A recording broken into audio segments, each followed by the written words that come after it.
Welcome to Saranya Sathya's kitchen. இன்றைக்கி நம்ம பார்க்க போகிறது வந்து பருப்பு பொடி. இந்த பருப்பு பொடி வந்து சாதத்தோடு பிணைஞ்சு சாப்பிட்றதுக்கு ரொம்ப நல்லாயிருக்கும்.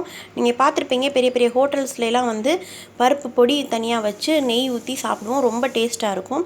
அதே மாதிரி சில வீட்டில் என்னென்னா, நம்ம குழம்பு இது சாப்பிட்றதுக்கு முன்னாடி கொஞ்சம் பருப்பு போட்டு நெய் போட்டு சாப்பிடுவாங்க. இது வந்து குழந்தைங்களுக்கு முக்கியமாக ரொம்ப ரொம்ப உடம்புக்கு நல்லது. திடீர்னு ஒரு அவசரம், நம்ம குழம்பு எதுவும் வைக்கலைன்னா கூட சூடாக சாதம் வச்சு இந்த பருப்பு பொடி போட்டு நெய்யோ நல்லெண்ணெயோ எதுனாலும் உங்கள் இஷ்டம், எதுனாலும் போட்டு ஒரு அப்பளம் வச்சு பொரித்து சாப்பிட்டாவே அவ்வளோ டேஸ்ட்டாக இருக்கும். அதுக்கு தேவையான இப்போ ரொம்ப ரொம்ப சிம்பிளான இன்க்ரீடியன்ட்ஸ் தான், ஈஸியாகவும் பண்ணிடலாம், நல்லா ஸ்டோர் பண்ணி ரொம்ப நாளைக்கும் தாங்கும். இதுக்கு தேவையான பொருட்கள் என்னென்னு பார்ப்போம். நான் எடுத்துருக்கிறது வந்து ஃபஸ்ட் துவரம்பருப்பு வந்து ஒரு 200 கிராம் அளவு எடுத்திருக்கேன். நீங்கள் இதை விட நீங்கள் ட்ரை பண்ணி ஃபஸ்ட்டு பார்க்கணும்னா 100 கிராம் அளவு கூட எடுத்துக்கோங்க. அதுக்கு தேவையான அளவு சொல்கிறேன். இது 200 கிராம் துவரம்பருப்பு. 10 வத்தல். இந்த மாதிரி பொடிகள்லாம் அரைக்கும் போது நல்ல தரமான வத்தலாக போடுங்க, நல்ல கலர் உள்ள வத்தலாக போடுங்க. பார்த்து செலக்ட் பண்ணி அந்த பொடி அரைங்க, அப்போ தான் பொடி நல்ல கலர் கிடைக்கும். இது மாதிரி ஒரு 10 வத்தல் எடுத்துக்கலாம். ஒரு 4 டீஸ்பூன், சின்ன டீஸ்பூன் அளவில் ஒரு சீரகம் 4 டீஸ்பூன், பெருங்காயத்தூள் வந்து ஒரு 3 டீஸ்பூன், உப்பு வந்து ஒரு ஹாஃப் டேபிள் ஸ்பூன் அளவு உப்பு போட்டுக்கோங்க.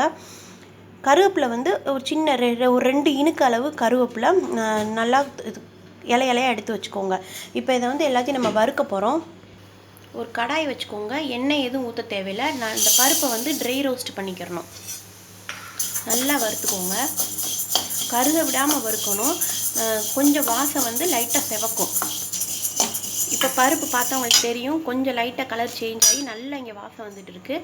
இந்த டயத்தில் எடுத்து வச்ச கருவேப்பிலை, சீரகம் சேர்த்துக்கிறோம். இதையும் லைட்டாக அப்படியே இதோட சேர்த்தே வறுத்துக்கலாம். இப்போ இந்த கருவேப்பிலை சீரகம் வறுத்துன்னே நம்ம வத்தல் சேர்த்துக்கிறோம். பெருங்காயம் உப்பு வந்து லாஸ்ட்டாக அடுப்பை ஆஃப் பண்ணிவிட்டு அதுக்கப்புறம் சேர்த்துக்கணும். ரொம்ப முதைய சேர்த்துட்டோம்னா கருகி போயிடும். இப்போ அடுப்பை ஆஃப் பண்ணிட்டோம். அடுப்பை ஆஃப் பண்ணிவிட்டு இந்த சூட்டோடைய பெருங்காயத்தை சேர்த்துக்கலாம். உப்பையும் சேர்த்துடலாம். சேர்த்துட்டு நல்லா அப்படியே அந்த எல்லா இடத்துலையும் படுற மாதிரி மிக்ஸ் பண்ணி விடுங்க, இந்த சூடு படுற மாதிரி. இப்போ இந்த மாதிரி ஒரு பெரிய தட்டில் கொட்டி ஆற வச்சுக்கோங்க. சூடாக போட்டு அரைச்சோம்னா நம்மளுக்கு வந்து பொடி வந்து சீக்கிரமே அந்த ஈரம், அந்த ஆவி பட்டு ஈரமாயிரும். அதனால் நல்லா ஆறுனதுக்கப்புறம் தான் போடணும். மிக்ஸி ஜாரும் வந்து ட்ரையாக இருக்கணும், தண்ணியாக இருக்கக்கூடாது. மூடியிலேருந்து மிக்ஸி உள்ள வரைக்கும் எல்லாமே நல்லா ஈரம் இருக்கக்கூடாது. நல்லா துணியை வச்சு தொடச்சிடுங்க ஈரம் இருந்துச்சுன்னா. அப்போ ட்ரையாக இருக்கும்போது அடைச்சா தான் நம்மளுக்கு கெட்டு போகாமல் நல்லாயிருக்கும் ரொம்ப நாளைக்கு. நம்ம பருப்பு பொடி சூப்பராக ரெடி ஆயிடுச்சு. இது வந்து நான் சொன்ன மாதிரி நல்லா சூடான சாதத்தில் இந்த மாதிரி நல்ல நெய் ஊற்றி இந்த பருப்பு பொடியை கொஞ்சம் போட்டு தூவி சாப்பிட்டிங்கன்னா அவ்வளோ டேஸ்ட்டாக இருக்கும். குழந்தைங்களுக்கு முக்கியமாக ஆரோக்கியமானது, இதை கொடுங்க. இந்த பருப்பு பொடி வந்து கொஞ்சம் நைஸாக அரைங்க. நான் வந்து ஏற்கனவே வந்து இட்லி பொடின்ற ரெசிபி ஏற்றிருக்கேன். அது வந்து இட்லி பொடி வந்து கொஞ்சம் குறைன்னு அரைச்சா தான் நல்லாயிருக்கும். இட்லி, தோசை, சாப்பாடு எல்லாத்துக்குமே அது நல்லாயிருக்கும்.